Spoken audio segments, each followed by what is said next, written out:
Алдағы жылы Арыс қаласында қоғамдық көліктерге электронды төлем жүйесі енгізілмек. Бұл қаншалықты дұрыс? Төлем карталары қалай кімдерге берілмек? 8-ші шақырылымдағы Арыс қалалық мәслихатының кезектен тыс 26-ші сессиясының күн тәртібіндегі басты мәселенің бірі осы.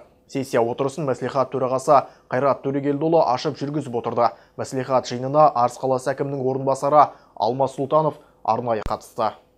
Әуелі тұрақты комиссия отырысы өтті. Күн тәртібіндегі алғашқы мәселе Арыс қалалық мәслихатының 2023 жылғы 22 желтоқсанындағы 2024-2026 жылдарға арналған қалалық бюджеті туралы шешіміне өзгерістер енгізу. Бұл тұрғыда Арыс қаласының экономика және қаржы бөлімінің басшысы Марат Асанов баяндама жасады.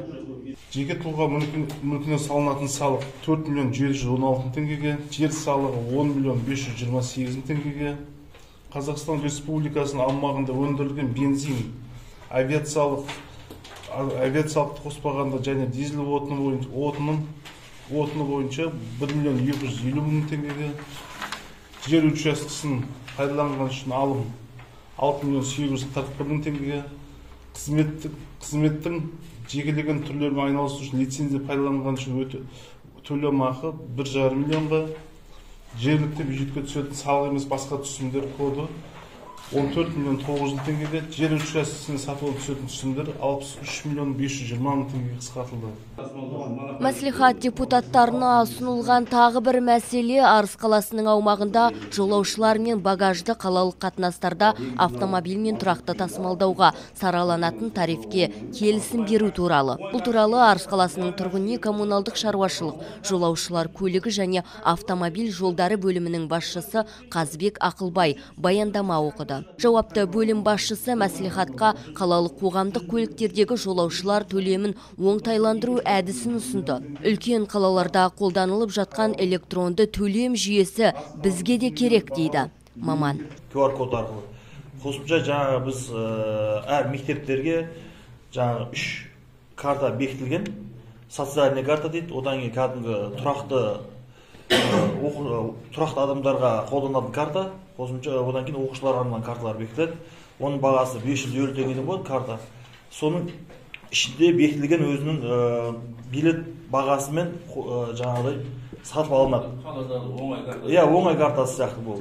Сол карта сияқты әр мектептерге ұсынамыз. Социальный карталарда оларды жаңағы өздеріңіз білесіздер, автобуста тегін жүретін әлеуметтік осал топты тұрғындарымыз бар. Одан кейін көп балалы аналарымыз бар. Соларға олар қосымша карта бекітілген 550-ден сатып алады, олар тегін жүреді дальше. Бұл жердегі 70 теңге көтеріп отыр қазір сараланған тарифті. Ал оқушыларға заң бойынша бұл жерде 50%, автоматически 50% кетеді, 35 теңге оқушыларға. Карточкамен 50 теңге болады бұл жерде. Карточкамен 50 теңге болады, қолма-қол 70 теңге болады бұл жерде. 20 теңге қосқанда бұл жерде біздің мақсатымыз бұл жерде ақшаны қосу емес. QR кодпен бекітілген болса, халық ол уже төмен баға болғаннан кейін QR кодпен обязательно QR кодпен төлейді. QR кодпен төленгенде бізге базада автоматически фиксировать. Ал жаңағыда автобус системасын орнаттық дедім ғой. Сол система бізге подтверждение береді. Осынша пассажирский поток болды осы бүгінге деп.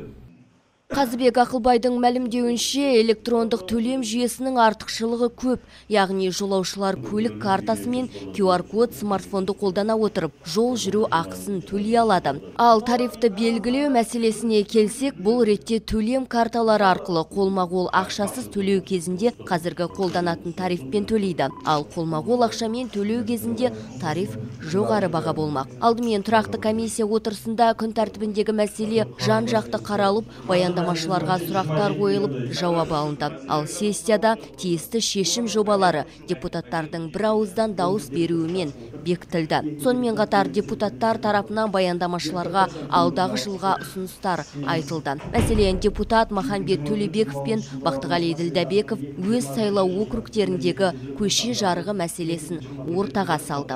Ең өтінішім сол, екі квартал жер ар жағы. Соның өз әшкер тұрғындардың арасында елеп тұлда бар. Пікірлер туды бар. Өйткені бір көшені бойып тұрады, ар жағында бер жағында көше жасы жүреді, ар жағында ойнай алмайды жарты. Балдар түнде жүреді деген. Ол кейін Дулат көшесі колледж, екі колледж бар өтеді деген сияқты. Темір жолшылар жүреді деген сияқты. Сондай да сондықтан менің ұсынысым екінші университет жүректе жарықтандыруға ақша ой көрейік мысалға. Қазір 6 ай болды, свет жоқ. Оны шақырып келтіре алмаймыз. Соның келешекте тендер болған кезде соның ыңғайына қарап, елдің азаматтары да болып жақсы жұмыс істейтін, сол светпен айналысатын басқа. Сол жағында тендер өткізгенге қарасаңыздар. Қазір 6 ай болды, Монтайда атамекенде көшеде свет жоқ. Бара, ол біреу Шымкенттен туған. Ал ол тағы бір нені Ленгірден жалдаған. Ал депутат Амантай Байтанаев ойын алаңшалары керек деп қанша уақыттан бері депутаттық сауал жолдағанмен бір шешімі болмай тұрғанын жеткізді. Қаланың шетінде жоқ болмаса, көмеске асфальт көне әлі жұмсалды. Ана ойын алаңшалары басталып еді, екі айда асфальт әлі, сол бетон түрде білеміз өкілдері, ол да қыс болды. Август, сентябрьде басталған мысалы. Мен депутатты сауал тастап қойған бір айдан асып кетті ғой. Даже бір жарым ай болды тастағанына. Или нарышын апарып сөйледі, нарышын жүргіземесіңдер. Просто түсінсеңдерші, асфальтке ойнайды да балдар. Былтыр шешілген жоқ сол. Жиын соңында мәслихат төрағасы Қайрат Төрегелдіұлы бірлесіп жұмыс жасап келе жатқан халық қалаулыларына алғысын білдірді. Балауса Оспан, Жантөре Болысмұрат, Арт ТВ жаңалықтары.